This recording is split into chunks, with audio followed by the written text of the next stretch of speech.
Hi guys, I'm super excited. My 4K dash cam just came in the mail, so I thought I'd open up and show you guys. It's super important to have a camera on your dash so you have evidence and proof of anything that happens, any accidents or anything. You can have proof that you were innocent and what happened.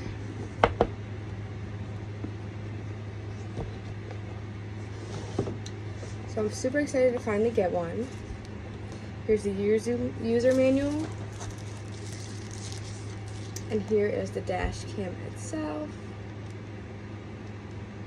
The power button. There are controls here.